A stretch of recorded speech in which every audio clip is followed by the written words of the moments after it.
Hi guys, it's Cindy with Pups and Crochet. Yes, and I am here to do a movie tell-all to celebrate Neva at Manic Mama Musings Podiversary, which will end on the 100th day. So it's going to be Happy Podiversary, Happy Podiversary, Happy Podiversary, Happy Podiversary. By the time I hit 100, and I will have 100 squares to make me a blanket. So, the movie that we're doing today, you might not have seen, or might not have even heard of. Okay, it's Savage Streets with Linda Blair. Okay, here's my square. I will show you the front in a minute. But Savage Streets, I liked the movie. I have to say I did really like the movie, but there was one part that really got me, and I guess it would get most women, but without that part in there, I guess they couldn't really finish the movie because that was the reason why. Okay, but anyway, so it starts out Linda Blair and them, they're still in high school. Okay, they are dressed in the 80s stuff, the puffed hair, the fingerless gloves, they've got the bracelets, they got everything, and they are like the female gang of the school. And there is this male gang that's just full of jerks that also go to that school. Now these guys, most of them, and most of the girls look like they should already be like married with children, but they're still supposedly in high school. But it's a good movie. And anyway, so Linda Blair's sister is, okay, blonde with blue eyes. She can't speak and she can't hear. So Linda Blair watches her all the time. Waits for her after school, walks her to school, stays with her all the time. If they go out cruising the streets, she goes with them. They watch her. All the girls watch her. Well,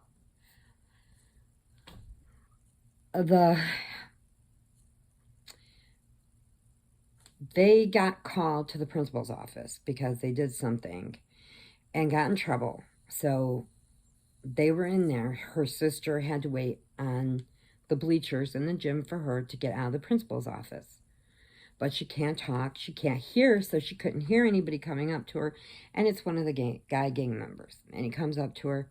He gets her to follow him, by making her laugh, because she can read lips. And he'd write notes, and she'd write notes back and stuff.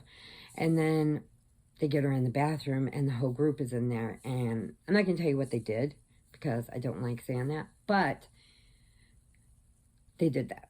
So Linda Blair, and then the last part, after they were done, they kicked her in the head. That part got me really bad when they did that. But you have to know why they did it, to know what was going on, to figure out what's going on in the rest of the movie.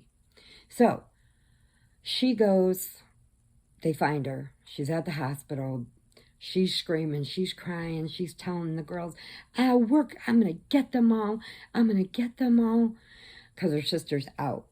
She's got like a big gash in her head from the boot. They said they don't know. She's going to have brain damage. Even though she didn't have brain damage, she just, for some reason, couldn't hear and couldn't speak. And so anyway, so she goes on the rampage. And she's going after them. And it finally, the one girl that's in her girl gang with her finds out she's pregnant. So her and her boyfriend are going to get married. Well, Linda Blair had took care of one of the guys, and they came back to retaliate. So they grabbed her friend as she was walking home with her wedding dress. They took her, picked her up, and threw her over the bridge. Okay, Linda Blair lost it. Because now, not only was it her sister, now they killed her best friend and the baby. So, she goes on a full-blown mission. So, here's my little arrow. It's a crossbow. But I think I gotta put a piece of black across here, because I think the crossbows go back like that. Anyway, so that's a crossbow, but I'm gonna fix it. because that is her weapon of choice, is crossbow. So she gets the crossbow and she lures them all into a factory that's like empty. Not empty of stuff, but empty of people. So she gets them in there and she's got traps set up all over the place, and she's got bear traps, and she's got stuff that jumps out and flings them in the head, and I mean just all kinds of stuff. And then she's got a crossbow. So when she gets them in her sight, she goes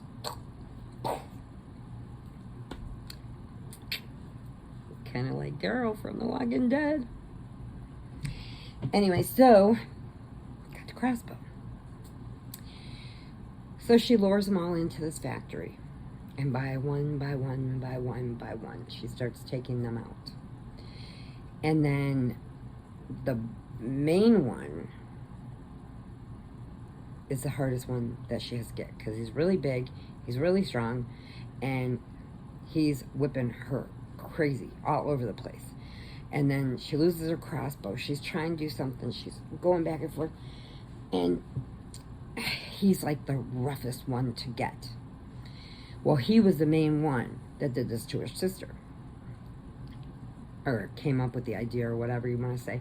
But anyway, so I was like, yeah, go in, get him, Linda Blair.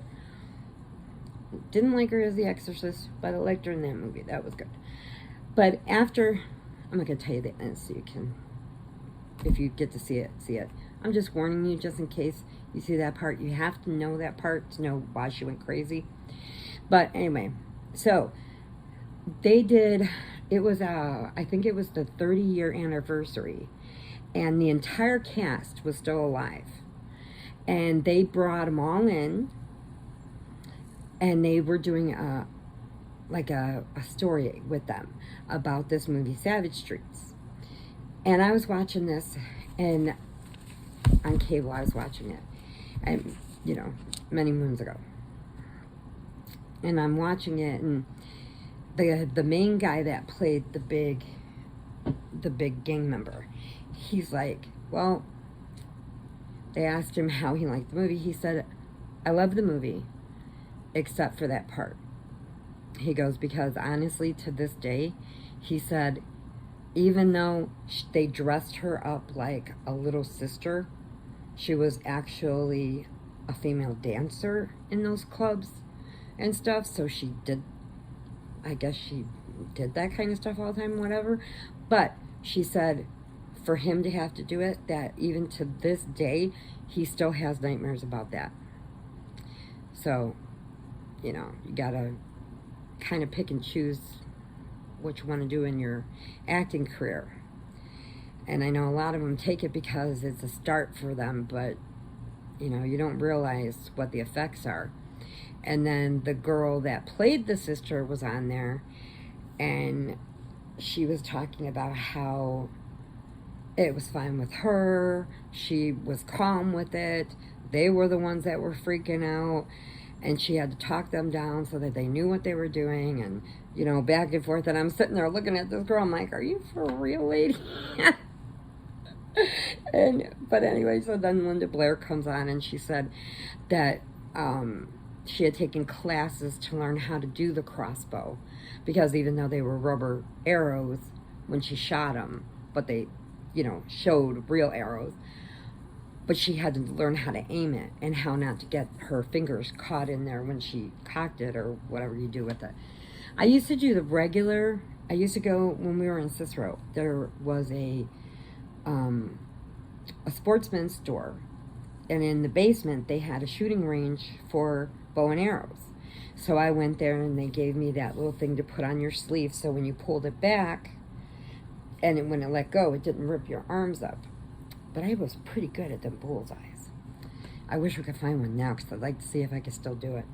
But anyway, so that was an interesting fact about that movie, is that all of them, even every one of the guys that were in that male gang, said the same thing, that that part still gives them nightmares to this day. And the girl that was acting like the sister said it was no big deal. It's whatever. I was like, do you have a couple drinks or something on the way there? Because you seem pretty chill. But I don't know. So there you go. There's some back information on it. And I'm sure if you hunt for it, you could probably find it.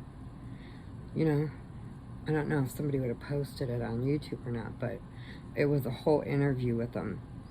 And the cast, like, from what they were to what they showed after that long, you're like, dang, man, that was so long ago. But it was a new movie to me because when it came out, I wasn't old enough to watch it, you know, that kind of thing. So I had to watch it late. But anyway, there you go. So that was my number 44 movie of the 100 Days of Halloween to celebrate Neva. So I will be back with my number 45. Okay, hugs and puppy kisses, purrs if you need them, and please remember, adopt, don't shop. Okay? And it's fall. Yes. I love fall. Love winter. I do. Okay, I love you guys. I will talk to you in a little bit because I'm going to be posting these a little more frequent because I got to get caught up because they're already on 60 and I'm just on 45. So I'm behind. But I will get there, and by the time it hits Halloween, I will have my whole 100 done. I will. I will get them done. All right, bye guys. I'll see you in the next one.